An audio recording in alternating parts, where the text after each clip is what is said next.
Good morning, everyone. It's a privilege once again to be here in the house of God this morning.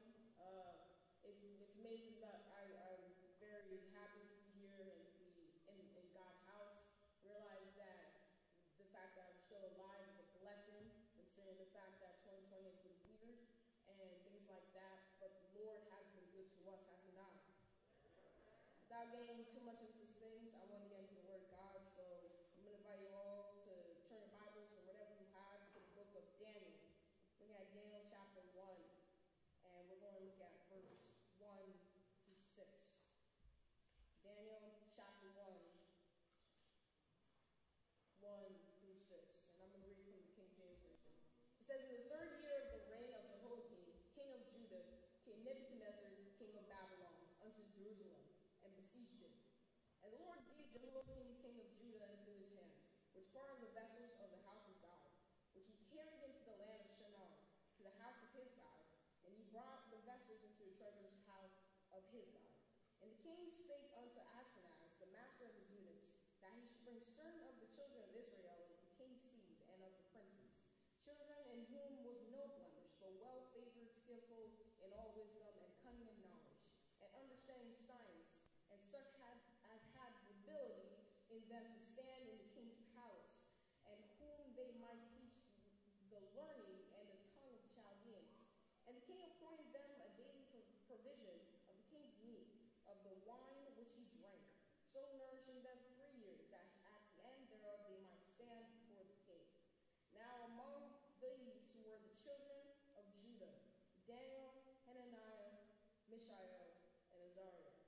Today's sermon title is entitled, Keeping Your Faith in Faithless Circumstances.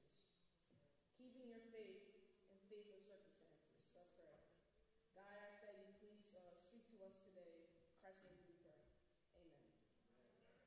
So many of you are in school, whether virtual or in person, or maybe even both. Since I've been in school for a while, I've realized that it's hard to show your faith in school. It's hard to show you're a Christian when your friends are probably not Christian, and they have morals that don't match what you believe. And in this way, it's possible you could be more like them than them becoming more like you.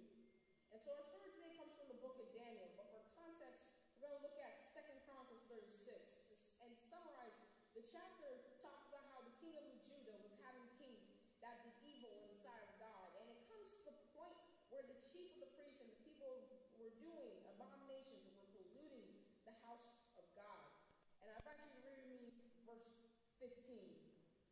2 Chronicles 36, verse 13.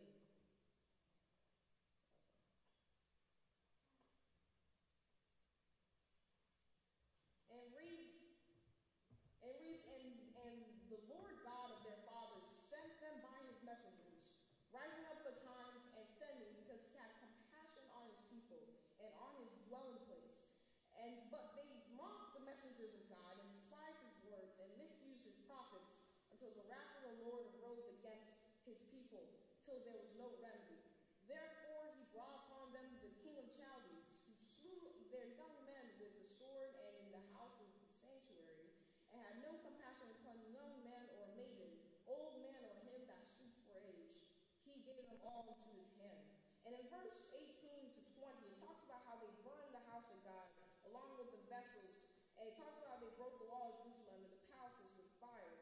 And to go back to verse 20, it reads, And them that had escaped from the sword carried he away to Babylon, where they were servants to him and his sons, until the reign of the kingdom of Persia, to fulfill the word of the Lord by the mouth of Jeremiah, until the land had enjoyed her Sabbaths. For as long as she lay desolate, she kept Sabbath, to fulfill 70 years. And 70 years is 70 years. So for 70 years, the land of Judah stayed empty, and due to their disobedience and complete disrespect for God, they're being deported from their own country to Babylon. Now this leads us back to Daniel chapter 1. And the king is looking for people among this group that they had to be young, without physical defects, smart and wise, so that they can teach them the literature and language of the land. Now, I want to answer the question, why was it important that they teach them the literature of the land? Because this is because indoctrination was key to successfully integrating captives into their new homeland. In addition to learning the history of their overlords, captives would also learn their language and religious practices. And so this was so that they could forget about their former religion, former country, so that they could serve in Babylon without really having any recollection of their past life. And you can see this in the names of the 4 captives that are mentioned in the book of Daniel. Daniel's name meant God is my judge, and it gets turned to Belteshazzar, which means Bel's prince. Hananiah's name, which was whom Jehovah has favored, is turned to Shadrach, which means the sun, inspired by the sun god. Mishael, which means who is what God is, or who is comparable to God, gets turned into Meshach, which is based on Sheshach, the Babylonian goddess. And Azariah, whose name is whom Jehovah helps, is now Abednego, which means the servant of the shining fire, dedicated to the fire god. So all of these names are dedicated to Babylonian gods in order to set them in a mentality of Babylon instead of their former home. And I want to bring this back into real life. It seems that as Christians, we can get put in places in this world that makes us forget the things we learned in church. It makes us forget to pray in the morning. It makes us forget that we're supposed to be a C-H-R-I-S-T-I-N. It makes us forget that there's a God that still sees everything we're doing due to his omnipotence. But there's something different about these 4 men in Daniel chapter 1. Because you remember that in verse 5, the king gave them a daily provision of the king's meat or his delicacies and wine. And I want to quote something from a biblical commentary that explains every chapter of the Bible. And it says, it was the custom to throw a small part of the viands and wine upon the earth as an initiatory offering to the gods, so as to consecrate them the whole entertainment.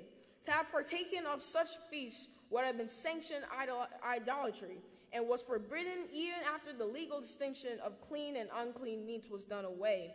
Thus, the faith of these youth was made instrumental in overruling the evil foretold against the Jews, to the glory of God. Daniel and his 3 friends stand out like an oasis in the desert. And like Moses, Daniel and his friends chose rather to suffer affliction with the people of God than to enjoy the pleasures of sin for a season.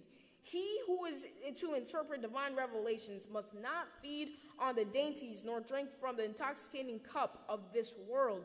This made him as dear a name to his countrymen as Noah and Job, who stood alone in their pity among a perverse generation. You have to realize that their faithfulness in God was at stake here through this test. While many of the men actually ate from this meat and drank from this wine, these young men realized that this is their time to stand for God. And what I want you to know that today is that when there is a time to choose between God and something else, your decision is important. Your faithfulness in God is at stake when these circumstances occur. And so the men proposed a test, and you know the story. The Bible says that the men ate fruits and vegetables for 10 days versus what the king was giving out. And if you read in verse 17 of Daniel chapter 1,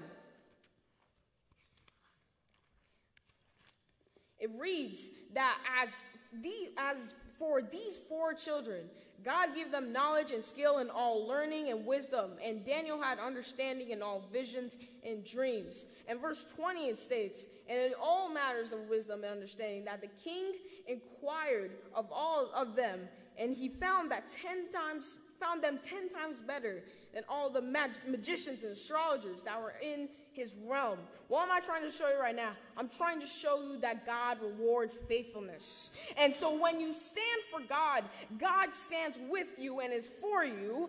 And the Bible says, if God is for us, who can be against us? And so, but now, what happens when your faith becomes a life or death scenario? We're going to look at Daniel chapter 6, and to summarize, at this point of the book, Daniel is the top of the 3 presidents in the country, and the other 2 are jealous of his position, and so they try to take him down a peg, and they try to find anything that they can use against him. And verse 5 states that they could find no fault in him. There's no dirt on this man, and they realize that the only thing we can use against him is his faith in God. And they see that Daniel every day prays towards Jerusalem. And he prays over Jerusalem. And they said, we got him. So, and they go to King Darius and butter this man up. And they go and sing his praises. And by the end of their exchange, a law is signed that no one is supposed to pray to any person, God or deity, except the king. And Daniel could have prevented this arrest. He could have prayed in the corner of his room. He could have just said, I can go 30 days without praying to God, and then after 30 days I'll go back. But no, Daniel goes and continues to pray the way he always prays, facing Jerusalem out the window. Why does he do this? He does this because he realizes that to serve God, he can't compromise. And some of us need to realize that if you choose to serve God, you can't compromise what your beliefs. It's either serving God or not. And so Daniel chooses to serve God, and it leads him into the lion's den. But what happens here? What I want you to know is that God, I told you before, God rewards faithfulness. And even in the lion's den, God shuts the mouth of the lions. And what I want you to know is that when your enemies come for you, as long as you're with God, you're going to be okay. Because what happens is that God was with Daniel even in the midst of nearly getting persecuted. And now he sees the people that tried to bring him down into the pit. What I want you to realize is that God will make your enemies come before you. And the Bible says, you place a table in the midst of my enemies.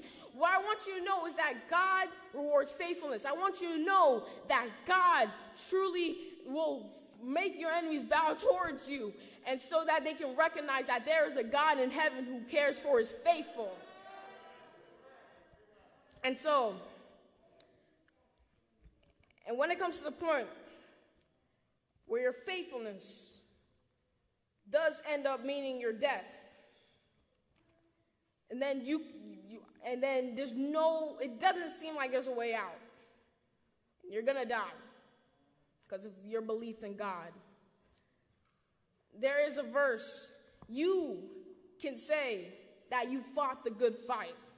You can say that you've finished the course and you've kept the faith, and that you know that there's a crown laid for me in heaven with righteousness, and the righteous judge shall give to me on that day, not to me only, but for all those that love his appearing, that were faithful. And I want you to know that if you were faithful and you still die in Christ, that you still will be at the welcome table. You'll still be feasting on milk and honey. You'll still be shooting hoops with Jesus. And I want you to know that it's not just going to be me, not just going to be Elder Kaizen, not just going to be Elder Shaitan, but for all those who are faithful as appearing. So I want you to know that you would let not your heart be troubled. Believe in God and believe also in me. Because in my Father's house are many mansions. And if I go, I will come back. Come on now, I will come back and I will receive to you as I own. Because they were faithful and they kept their faith in faithless circumstances. God bless you all.